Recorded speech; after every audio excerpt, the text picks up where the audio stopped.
Hello again, it's Gareth here. Again, it's been a long time since I last did a video.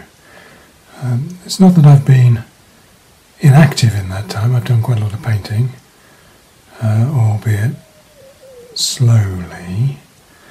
And I thought it about time I showed you some of what I've been working on. Right. I'll turn the camera around and show you where we are. So this is the first of my new projects for, well, I suppose it was 2023, maybe the end of 2022. I decided I was going to do an Aztec army. It's a labour of love. It's and it will take a long time. To be honest, it may never get finished. And this in front of you is one of the source books I've got. Wonderful book. If you have any interest in the Aztecs as an army, this is a great book to get. It's full of near contemporary illustrations of Aztec dress. Absolutely wonderful. I'll just turn it over and you'll see.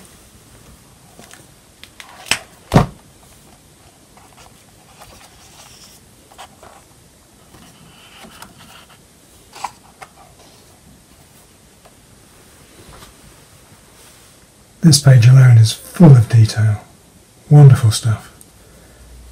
I constantly have used this as a reference for colours and ideas. Alongside that, we have a second book.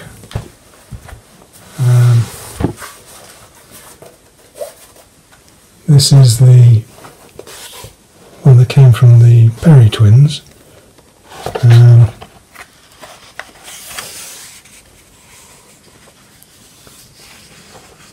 Wonderful reference, lots of illustrations, these black and white illustrations, hundreds of different shield patterns, well, hundreds, that's an exaggeration, but lots of them. Again, a really useful book for anybody interested in Mesoamerica, well, the American continent, to be honest. It goes all the way from North America through Mexico down into South America. Really good book. I also recommend this one. Exceptional history of the Aztec from the foundation of the Triple Alliance, well, just before the foundation of the Triple Alliance, through the wars that created the Aztec Empire, up until the Montezuma II and the arrival of the Spaniards. Very good book. And finally, I've added an extra one this year.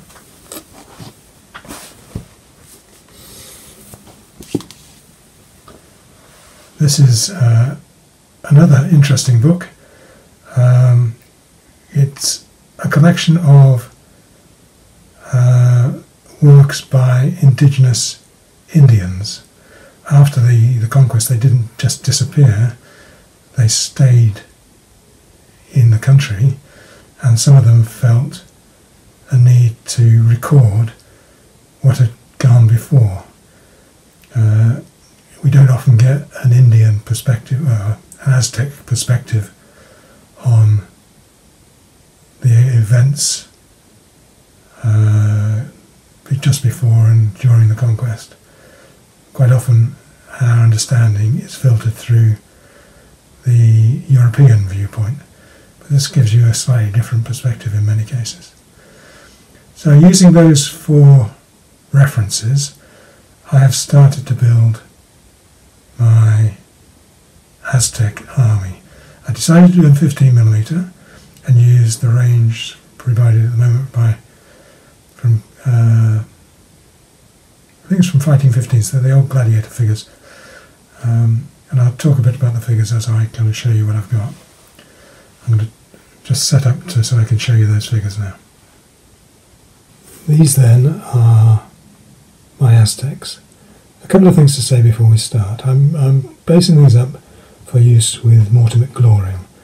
And so the Aztec troops in that rule set are graded as loose order, so they should be 3 to a base. But I really didn't like that. It didn't give me the impression I wanted. So I'm going with 4 to a base, which it doesn't take a genius to work out has increased the amount of painting I'm going to have to do by a significant amount. We have in front of us one of the units. This is led by the Jaguar Knights in the front rank, and then more ordinary warriors behind them. The figures provided by Gladiator are exceptional. They're very, very nicely done. There's very little flash to clean off, and they are really relatively straightforward to paint. I chose a limited palette, so I'm using basically for these, the main body of the troops, I'm using yellow, green, red and blue, or predominantly yellow and green. Obviously the cotton armour is in a kind of white. They've gone up the screen somewhere, I'll bring them right back.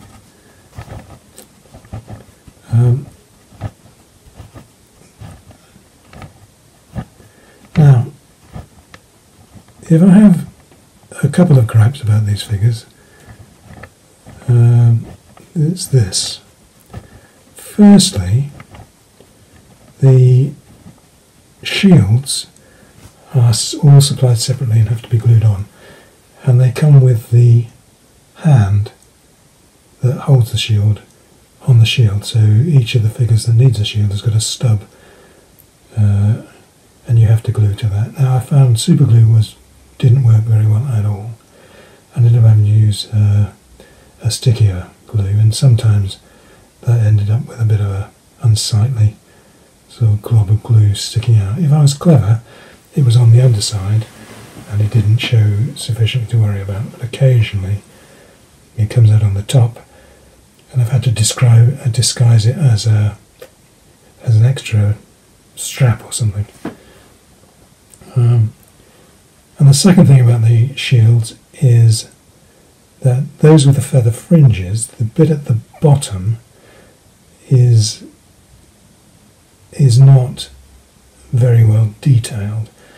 On the first one I did try to cut out the little triangles to make it look like more of the end of the feathers, but that took forever, and actually the end result wasn't that much of an improvement. I then tried chopping those bits off and not having them at all, and I didn't like that effect, so I ended up with accepting the moulding as it was and then trying to do a paint job. I think it works because the bottom of the feathers is right down low, and I don't think it's a focal point. You can see all the shields I've painted the designs on using the 2 books references I showed you before.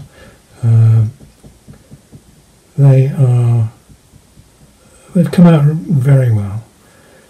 I'll now show you the second unit I've done.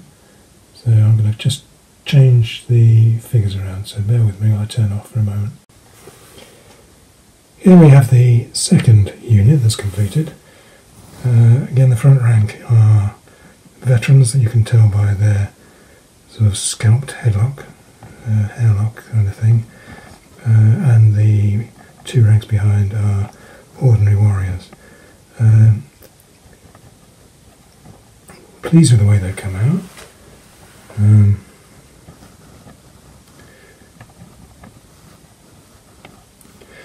Now you'll notice the bases are bare, and that's for 2 reasons. One, I do like to do them at one go, one sitting as it were, so they have the same feel. But almost more important than that at this stage, I haven't decided how to do them. I know what I want. I would like to get some broadleaf sort of plants like I think it's agave, and maybe some prickly pear kind of things, but I haven't found a way of replicating those or even sourcing them. So I'm a little uncertain about how I'm going to do the bases when I get around to that stage of the project.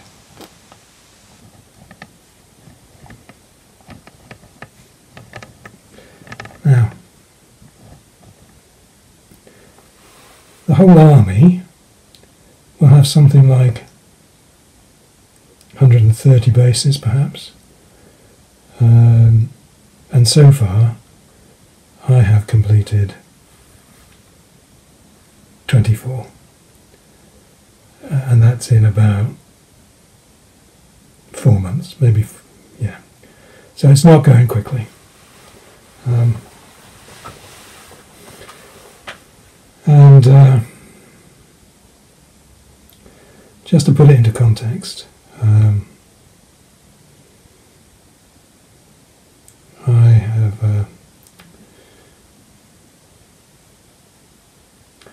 have Parkinson's, and that's one of the reasons I'm going slow. It's a joyful condition with a variety of different symptoms. One of which is a dominant arm tremble, a tremor. Most of the time it's okay because it only really affects the arm when it's inactive, so when I'm painting it's not too bad. But another one of the effects is a stiffening of the joints, and when that affects my wrist, that makes painting difficult. So today has been a particularly difficult day for painting. I've done a bit, but the precision of my brush strokes is not as it should be. So I'll probably be alright tomorrow, but who knows. Anyway, enough on that. Now, this is not the only project that I've kind of got ongoing, although this one I've probably done most recently. So I'm going to turn the camera off, and then I'm going to put the second project up to talk to you about. So I've been adding to my 28mm Landskneckts. Some of you might remember an earlier video where I showed I'd done some pike. Well, I decided to expand that and add some, in this instance, arc-poussier. These are foundry figures. They are beautiful, absolutely beautiful. A pain to paint because of the myriad of colour combinations you can have. But actually the end result I think is really quite pleasing. Now, they're disappearing off the top of the screen again. Hurry up and get them back in the front.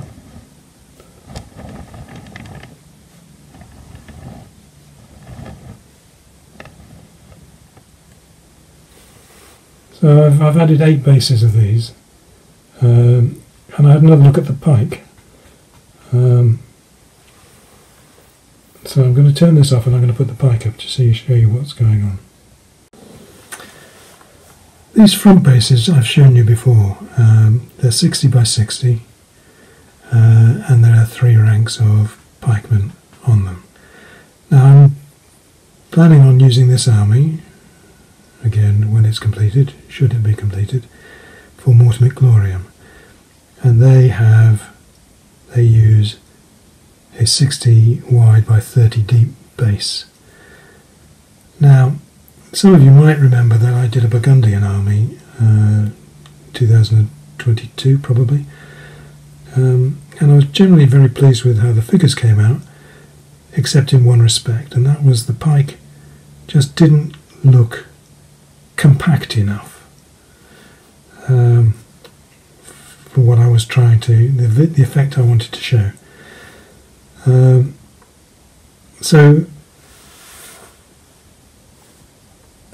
there's a second consideration as well. I didn't really want to rebase these after I'd sort of spent so much time doing them.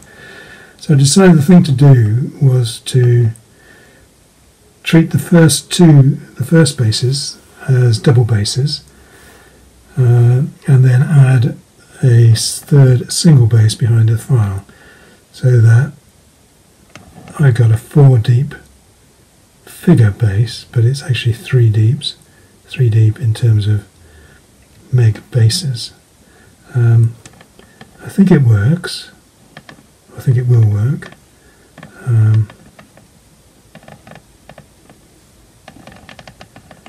And when they're all completed,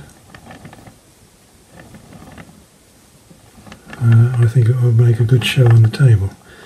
Again, it's not strictly as the rules demand, and I'm hoping that people won't mind when it goes on the table. So there we are, that's the projects I've been working on. I've done other things as well. I've rebased some of my early Libyans so that they were converted from DBM to Mortimer Glorium, and I had a bit of gaming when I tried them on the table. They're a monster, enormous, but with great size comes great command and control problems. You can't get the whole blooming thing moving when you need to. I'm also in the process of adding odds and ends to other 15mm ancient armies. Some late Romans.